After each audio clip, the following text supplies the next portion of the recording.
Sarah Martinez had never imagined that driving an ambulance would become the most dangerous job in the world. When she enlisted in the Army Medical Corps 3 years ago, her mother had been relieved. "At least you'll be saving lives, not taking them," her mother had said, hugging her tight at the recruitment office. Sarah had nodded, believing that her role would keep her safely behind the front lines, ferrying wounded soldiers to field hospitals and medical stations. The morning of March 15 started like any other day at Forward Operating Base Kilo, nestled in the mountainous region of eastern Afghanistan. Sarah woke at 0500 hours to the familiar sound of helicopters overhead and the distant rumble of supply trucks making their early morning runs. The base buzzed with its usual controlled chaos: soldiers heading to chow, mechanics working on vehicles, and the medical team preparing for another day of treating everything from minor injuries to combat wounds. Sarah checked her ambulance with the methodical precision that had become second nature. She ran her hands along the tires, checking for wear and potential punctures from the rocky terrain. The engine oil was clean, the fuel tank full, and all medical supplies were properly secured in their designated compartments. Her vehicle wasn't just transportation, it was a mobile lifeline equipped with advanced medical equipment, oxygen tanks, defibrillators, and enough supplies to stabilize critically wounded soldiers during transport. The ambulance itself was a specially modified Humvee, armored to withstand small arms fire and shrapnel from roadside explosives. The Red Cross painted on its sides was supposed to offer protection under international law, but Sarah had learned not to rely too heavily on that symbol. Enemy forces didn't always respect the Geneva Convention, and medical vehicles had become targets in this unconventional war. As she completed her morning inspection, Sarah's radio crackled to life. "Medical Transport Alpha 7, this is Base Command. We have a routine supply run to Checkpoint Delta. You'll be escorting the convoy as medical support. Departure in 30 minutes. Sarah acknowledged the transmission and gathered her gear. Checkpoint Delta was a small outpost about 20 miles northeast of the base, positioned strategically to monitor a crucial mountain pass. The route was considered relatively secure, traveled frequently by supply convoys and patrol units. It should have been a straightforward mission: escort the convoy, deliver supplies, and return to base before evening. The convoy consisted of 4 vehicles, 2 supply trucks loaded with food, ammunition, and equipment, 1 armored personnel carrier with 8 soldiers, and Sarah's ambulance bringing up the rear. The lead vehicle was commanded by Sergeant James Rodriguez, a seasoned soldier who had completed 2 previous tours in Iraq.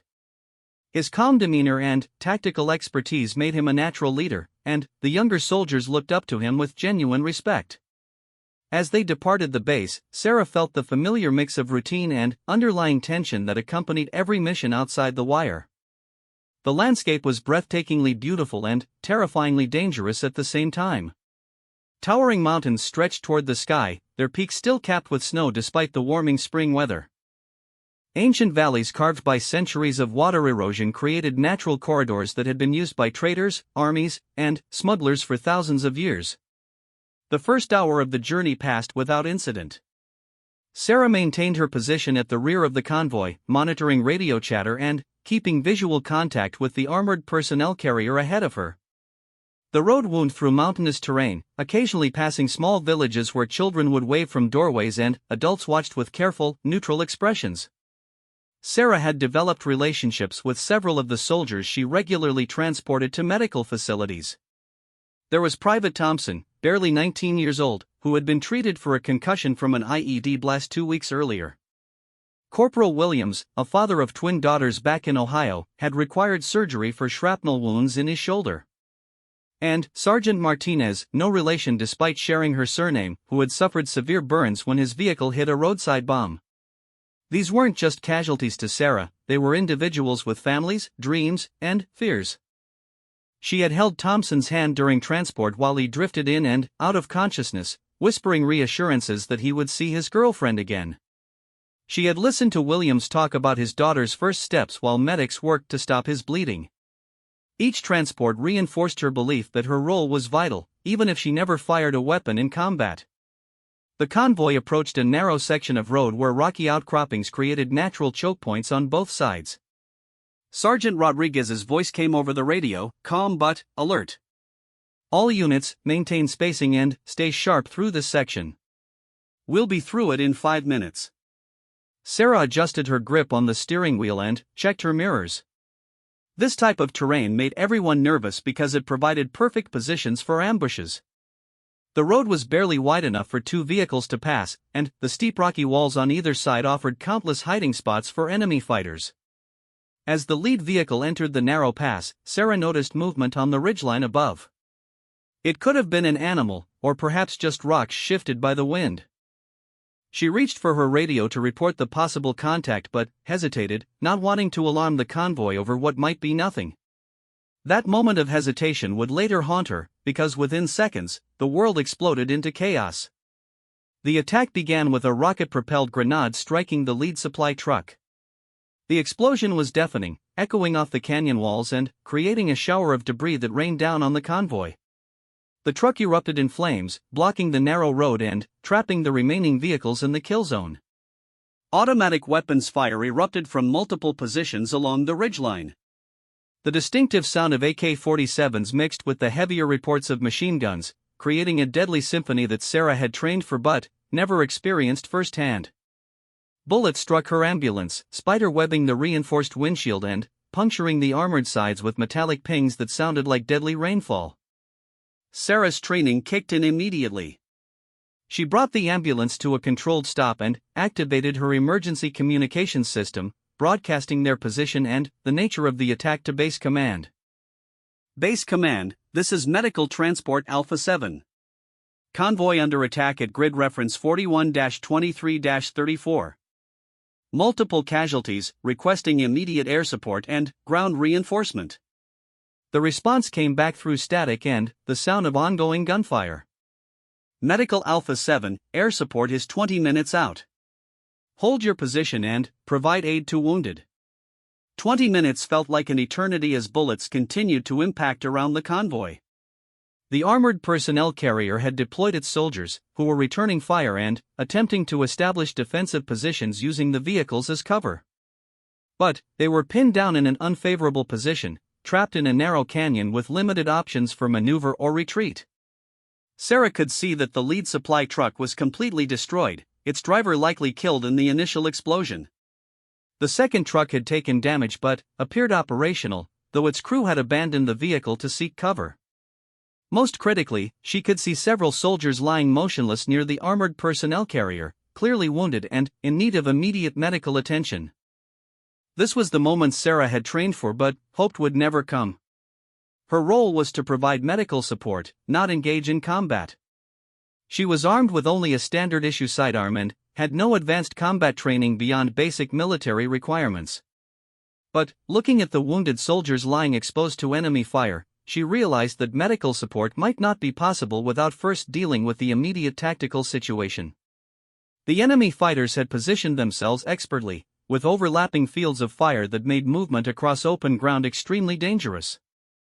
They had clearly planned this ambush, choosing the location and timing to maximize the convoy's vulnerability. The attacking force appeared to be well organized and equipped with effective weapons, suggesting this was not a random opportunistic assault but a carefully planned operation. Sarah's radio crackled again as Sergeant Rodriguez's strained voice came through the static. Medical Alpha 7, we have 3 wounded soldiers who need immediate evacuation. Can you reach our position? Sarah assessed the situation through her damaged windshield. The distance to the wounded soldiers was approximately 50 yards across open ground that was being swept by enemy fire. Her ambulance offered some protection, but moving it closer would expose her to direct fire from multiple enemy positions. The tactical situation was rapidly deteriorating, and, without immediate action, more soldiers would die. As she prepared to respond to Rodriguez's request, movement in her peripheral vision caught her attention.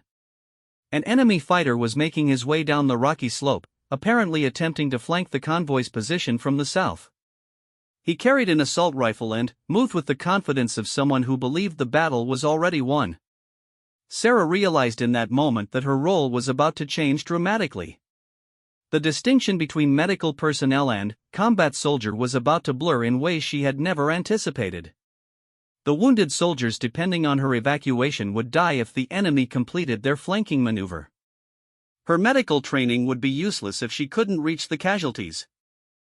Looking at the approaching enemy fighter, then, at the wounded soldiers lying in the open, Sarah made a decision that would define the rest of her military career.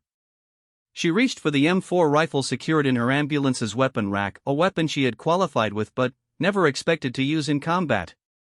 The transformation from medical personnel to combat soldier was about to begin, and there would be no going back. Sarah's hands trembled slightly as she gripped the M4 rifle. The weapon felt different from the countless times she had handled it during training exercises. In the sterile environment of the firing range, it had been a tool for meeting qualification requirements. Now, with the sound of gunfire echoing through the canyon and wounded soldiers crying for help, it represented the difference between life and death. The enemy fighter continued his descent down the rocky slope, using natural cover to mask his movement. Sarah estimated he would reach the convoy's position within 2 minutes, giving him a clear shot at the wounded soldiers and the defensive positions her fellow servicemen had established.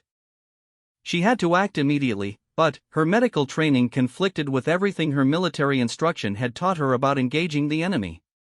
Taking a deep breath to steady her nerves, Sarah quietly opened the ambulance door and positioned herself behind the vehicle's engine block, using it as cover while she acquired her target. The enemy fighter was approximately 150 yards away, moving carefully but not expecting resistance from the medical vehicle. This gave Sarah a tactical advantage, but she had to make the shot count because her position would be exposed once she fired. Through the rifle's sights, she could see the fighter clearly. He was young, probably no older than herself, wearing civilian clothing with tactical gear strapped over it. He carried his weapon with practiced familiarity, suggesting this wasn't his first combat engagement. Sarah's finger moved to the trigger, but she hesitated, struck by the profound realization that she was about to take another human life. The hesitation lasted only seconds before the sound of renewed gunfire from the ridgeline reminded her of the tactical situation. More bullets struck around the convoy, and she heard Sergeant Rodriguez shouting orders to his men. One of the wounded soldiers was calling for his mother, a heartbreaking sound that cut through the chaos of battle and strengthened Sarah's resolve. She aligned her sights on the enemy fighter's center mass and squeezed the trigger with the smooth, controlled pressure she had practiced hundreds of times on the range. The rifle recoiled against her shoulder, and, through the scope, she saw the fighter stumble and fall behind a boulder. She couldn't be certain if her shot had been fatal or if he was simply taking cover, so she kept her weapon trained on his position while scanning for other threats. The immediate flanking threat neutralized, Sarah refocused on her primary mission of reaching the wounded soldiers. But the open ground between her position and the casualties remained under fire from the ridgeline positions. She needed a different approach, one that would allow her to provide medical aid while minimizing exposure to enemy fire. Sarah remembered her vehicle's capabilities beyond simple transportation. The ambulance was equipped with a loudspeaker system for communicating with civilians during humanitarian missions. More importantly, it carried smoke grenades designed to provide concealment during medical evacuations under fire. She quickly formulated a plan that would use these resources to create an opportunity for casualty evacuation. "Sergeant Rodriguez, this is Medical Alpha 7, she transmitted over the radio. "I'm going to lay down smoke and attempt to reach your wounded. Can you provide covering fire on my signal?" Rodriguez's response came back immediately. "Negative, medical. Too dangerous. Wait for air support." But Sarah could see that one of the wounded soldiers was losing blood rapidly, a dark stain spreading across the rocky ground beneath him. Air support was still 15 minutes away, and the soldier wouldn't survive that long without immediate medical intervention. Sometimes military protocol had to yield to medical necessity. "Sergeant, that soldier is going to bleed out if I don't reach him now. I'm moving on my mark."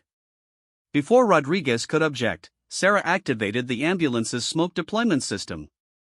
Gray smoke billowed from canisters mounted on the vehicle's sides, quickly spreading across the open area between her position and the wounded soldiers. The wind conditions were favorable, carrying the smoke toward the enemy positions and further obscuring their line of sight. Sarah grabbed her medical kit and rifle, then moved quickly through the expanding smoke cloud. Her heart pounded as she covered the distance in a low crouch, expecting to feel the impact of bullets at any moment. The smoke provided visual concealment, but she could still hear enemy fighters shouting to each other as they tried to acquire targets through the gray haze. She reached the first wounded soldier, a young private whose name tape read Morrison. He had taken a bullet through the thigh, severing his femoral artery and causing massive blood loss. His face was pale, and his eyes were unfocused, classic signs of hemorrhagic shock. Sarah immediately went to work, applying a tourniquet above the wound and establishing an intravenous line to begin fluid replacement. "Morrison, stay with me," she said firmly while working. "You're going to be fine, but I need you to keep talking to me. Tell me about home."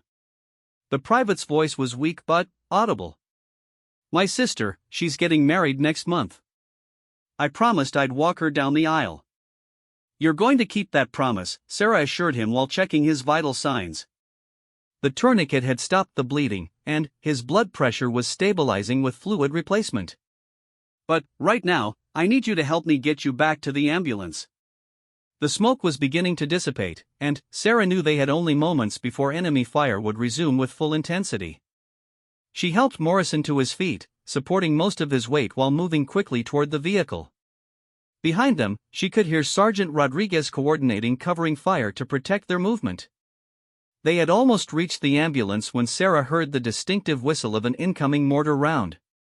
She threw herself and Morrison to the ground just as the explosion erupted 20 yards behind them, showering them with dirt and rock fragments. Her ears rang from the blast, but she forced herself to keep moving, dragging Morrison the final distance to the vehicle. Sarah loaded Morrison into the ambulance and quickly assessed his condition. The transport to the nearest medical facility would take 30 minutes, but his bleeding was controlled and his vital signs were improving. However, she could see there were at least 2 other wounded soldiers still pinned down near the convoy, and the tactical situation was deteriorating rapidly. Through her radio, she heard the convoy calling for immediate evacuation. Enemy forces were massing for what appeared to be a coordinated ground assault, and the defensive perimeter was becoming untenable. Air support was still 10 minutes out, but the convoy might not survive that long without additional help. Sarah faced an impossible decision. Her primary duty was to evacuate the wounded soldier she had already rescued, getting him to advanced medical care before his condition deteriorated further. But leaving would mean abandoning the other casualties and the soldiers still fighting to defend the convoy. Her medical training said to evacuate immediately, her military training said to support the unit under fire. As she wrestled with the decision, movement caught her attention on the ridgeline above. Enemy fighters were moving into new positions, apparently preparing for a final assault on the convoy's position. She counted at least 12 fighters, armed with assault rifles and what appeared to be a heavy machine gun. The convoy's 8 remaining effective soldiers would be overwhelmed if the enemy completed their repositioning. Sarah realized that her ambulance represented more than just medical transport, it was the convoy's most mobile and heavily armed platform still capable of maneuver. While the other vehicles were pinned down by enemy fire, her ambulance could potentially move to flanking positions and provide supporting fire from unexpected angles. But taking such action would require her to actively engage in combat operations far beyond her role as medical personnel. She would be directly participating in offensive operations rather than providing defensive support for casualty evacuation. The distinction was important both legally and personally, representing a complete transformation of her military identity. Looking at Morrison's pale face, then, at the soldiers still fighting desperately to survive, Sarah made her decision. She secured Morrison in the ambulance's patient area and moved to the driver's seat, her rifle within easy reach. Over the radio, she called Sergeant Rodriguez. "Sergeant, I'm going to circle around to the north ridgeline and try to flank their heavy weapons position. Can you coordinate an assault on my signal?" Rodriguez's voice reflected his surprise. "Medical Alpha 7, that's not your mission. You need to evacuate that casualty." "Sergeant, if we don't neutralize that machine gun position, there won't be anyone left to evacuate." "I can get Morrison to the field hospital after we break contact, but right now, you need fire support more than he needs immediate transport." There was a pause before Rodriguez responded. "Understood, medical." We'll be ready to move on your signal. Sarah started the ambulance and began maneuvering toward a position where she could access the North Ridge Line. The vehicle's armor would protect her from small arms fire, but she would be exposed to the enemy's heavy weapons if they repositioned quickly. She was essentially betting her life and Morrison's on her ability to outmaneuver and outfight an enemy force that had chosen the battlefield and prepared for this engagement. As she drove toward what would become her first deliberate combat engagement, Sarah reflected on how dramatically her role had changed in just 1 hour. She had awakened that morning as a medical professional whose primary concern was the proper maintenance of her ambulance and medical equipment. Now she was planning an assault on an enemy position, preparing to engage in direct combat to save the lives of soldiers under her care. The transformation was complete, but the most dangerous part of her new reality was just beginning. Sarah guided the ambulance along a rough-go trail that wound up the north face of the ridge, her knuckles white as she gripped the steering wheel. The vehicle's suspension groaned under the stress of navigating terrain it was never designed to handle, but the armor plating held firm against the scraping rocks and thorny vegetation. Behind her in the patient compartment, Morrison remained conscious but weak, occasionally groaning as the rough ride jarred his wounded leg. The ascent was painstakingly slow and required Sarah to make constant adjustments to avoid exposing the ambulance's silhouette against the skyline where enemy observers could spot her movement. She navigated by memory and instinct, using her knowledge of the terrain gained from previous medical evacuations in the area. Every few minutes, she stopped to listen for enemy movement and check Morrison's condition. As she climbed higher, Sarah gained a tactical perspective on the battle below that revealed just how desperate the situation had become. The convoy was completely pinned down in the narrow canyon, with enemy fire coming from at least 4 different positions along the eastern ridge. The destroyed supply truck continued to burn, sending a column of black smoke into the afternoon sky that would undoubtedly attract more enemy fighters to the area. Through her binoculars, Sarah could identify the enemy's heavy machine gun position that was causing the most problems for the convoy. It was expertly positioned behind natural rock formations that provided excellent protection while offering clear fields of fire down into the canyon. 2 fighters operated the weapon while a third served as a spotter and ammunition bearer. Eliminating this position would significantly reduce the enemy's tactical advantage. Sarah studied the approach routes to the machine gun nest and identified a possible path that would bring her within effective range while using terrain features for concealment. However, the plan would require her to dismount and advance on foot across approximately 200 yards of open ground, leaving Morrison alone and vulnerable in the ambulance. She weighed her options carefully. Morrison's condition was stable for the moment, but he needed advanced medical care within the next several hours to prevent complications from his wound. The convoy below was taking casualties and would likely be overrun if the heavy weapons position wasn't neutralized soon. Air support was still several minutes away, and even then, the close proximity of friendly forces would limit the effectiveness of airstrikes. Sarah made her decision and moved the ambulance into a concealed position behind a cluster of boulders. She checked Morrison's vital signs one more time, ensuring his 4 fluids were flowing properly and his tourniquet remained secure. "I'll be back in a few minutes," she told him. "If anyone besides me approaches this vehicle, you stay down and stay quiet." Morrison nodded weakly, understanding the gravity of their situation despite his injuries. "Be careful, document. Those guys up there know what they're doing." Sarah gathered her rifle, ammunition, and a small medical kit, then began her approach toward the enemy position. The terrain provided good concealment, but the loose rock made silent movement nearly impossible. She had to balance speed with stealth, knowing that every minute she spent maneuvering was another minute the convoy remained under heavy fire. As she moved closer to the machine gun position, Sarah could hear the enemy fighters communicating in Pashto. Her limited knowledge of the language allowed her to understand that they were coordinating with other positions and discussing the timing of their final assault on the convoy. The sense of urgency in their voices confirmed that time was running out for the soldiers trapped below. Sarah reached a position approximately 100 yards from the machine gun nest, close enough to engage effectively but still concealed behind a rocky outcropping. From this vantage point, she could see the 3 enemy fighters clearly through her rifle scope. They were focused entirely on the targets below and showed no awareness of her presence on their flank. She activated her radio and whispered to Sergeant Rodriguez. Overwatch, I'm in position for flanking shot on the heavy weapons team.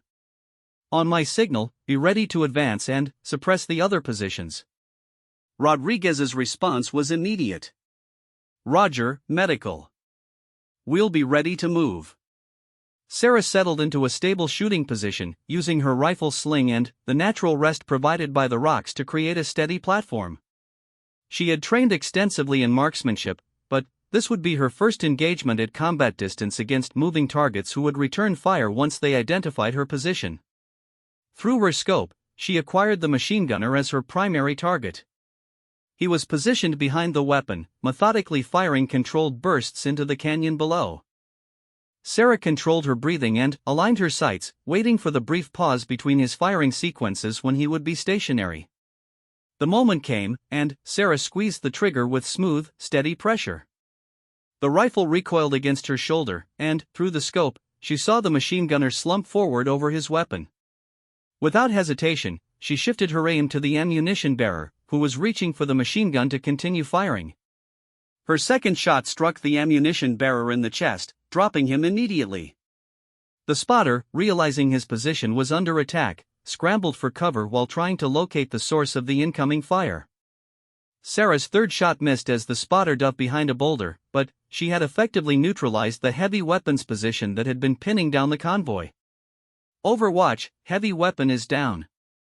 Move now. Sarah transmitted as she shifted her position to avoid return fire.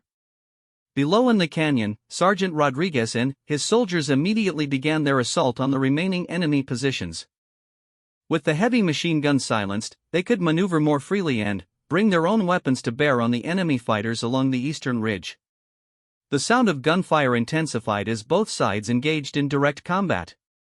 Sarah continued to provide overwatch support from her elevated position, engaging enemy fighters as they exposed themselves while trying to counter the convoy's assault.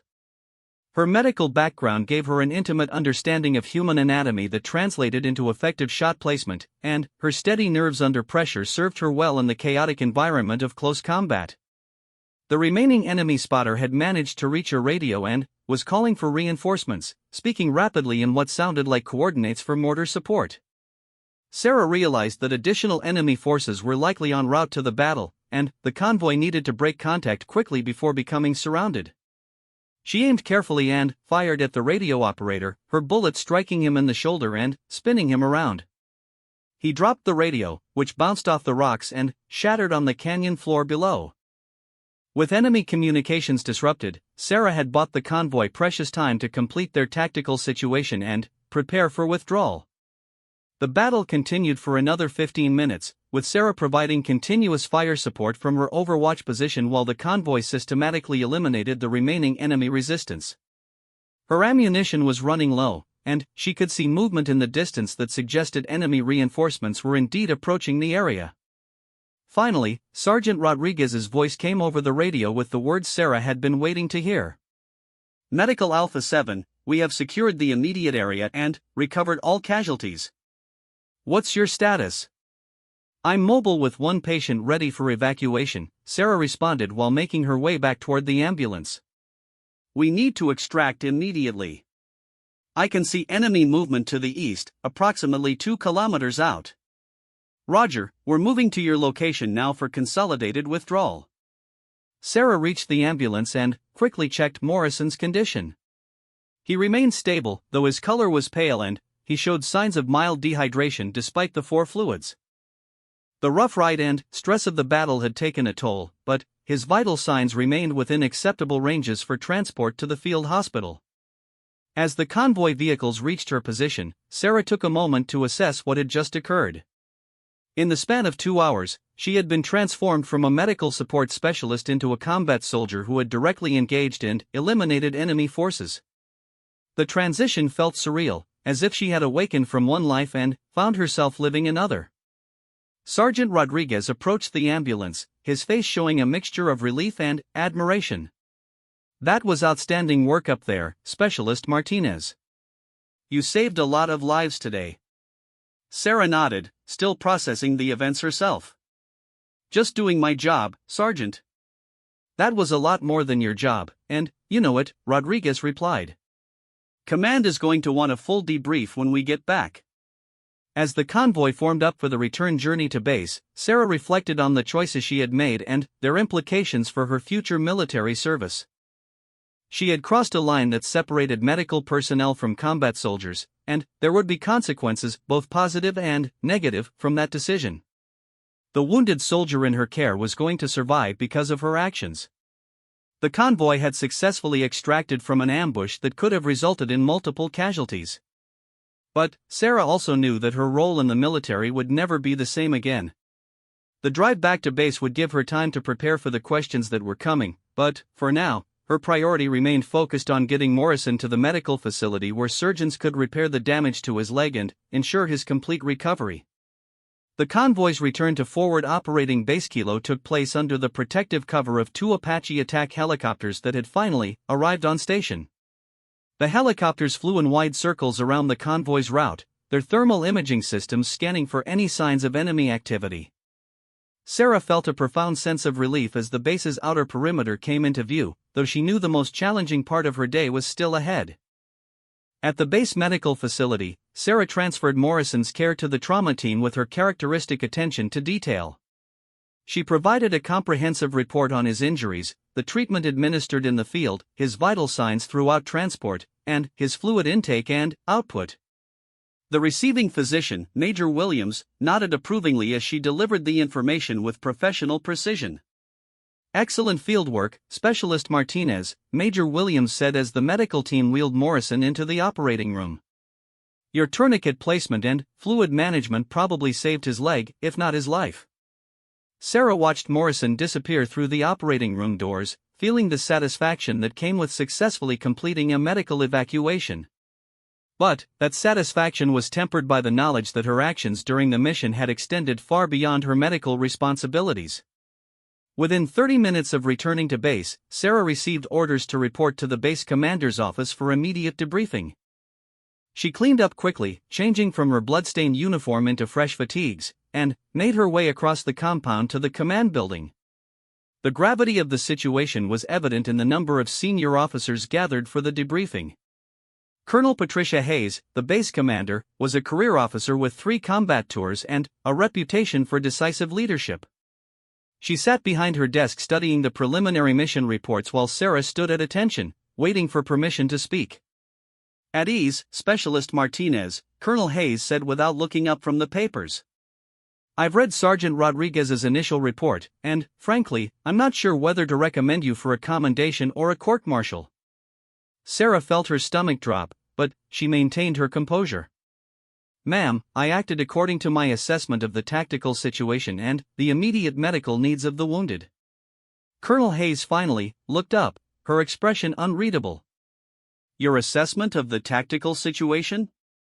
"Specialist, you're a medical specialist, not an infantry soldier. Your job is to evacuate casualties, not to engage in direct combat operations." "Yes, ma'am." But the casualties couldn't be evacuated while the convoy remained pinned down by enemy fire. "I made the decision that engaging the enemy was necessary to accomplish my primary mission of saving lives." The colonel leaned back in her chair, studying Sarah carefully. "Tell me exactly what happened from your perspective, starting from when the convoy came under attack." For the next hour, Sarah provided a detailed account of the ambush, her decision-making process, and the actions she took to neutralize the enemy heavy weapons position. She spoke clearly and precisely, acknowledging the risks she had taken while emphasizing the tactical necessity of her choices. When she finished, Colonel Hayes exchanged glances with the other officers in the room. "Specialist Martinez, what you did today was either an extraordinary example of initiative and courage, or a serious violation of your assigned role and rules of engagement.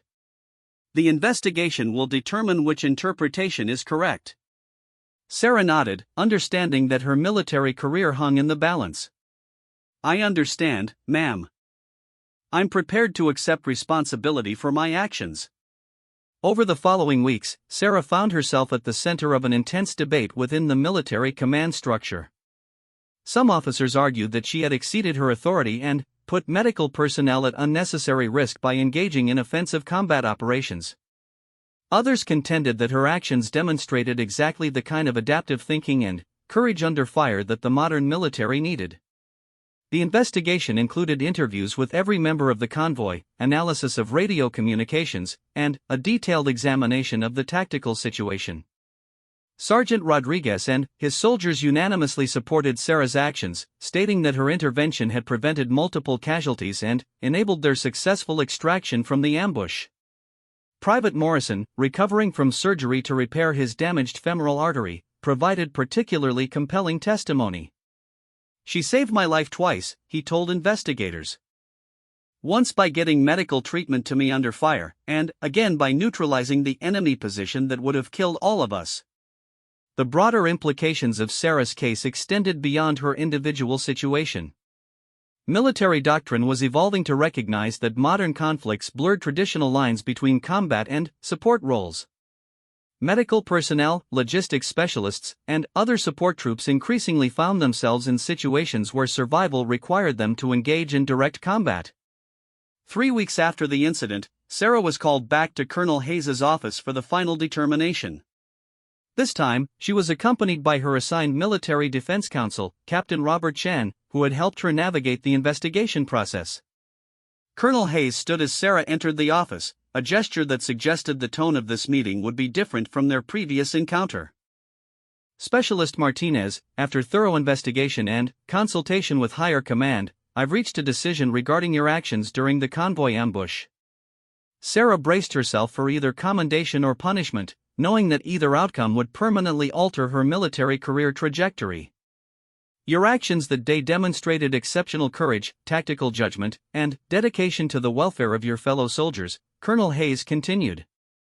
"While you did exceed your assigned role, you did so in service of your primary mission to preserve life. The investigation concludes that your actions were necessary, appropriate, and effective." Sarah felt a wave of relief wash over her, but the colonel wasn't finished speaking. "However, this incident has also revealed that your talents and instincts may be better suited to a different military specialty. I'm recommending you for transfer to the Military Police Corps, where your medical background and demonstrated combat effectiveness could be put to optimal use." The recommendation surprised Sarah, but, as she considered it, the logic became clear.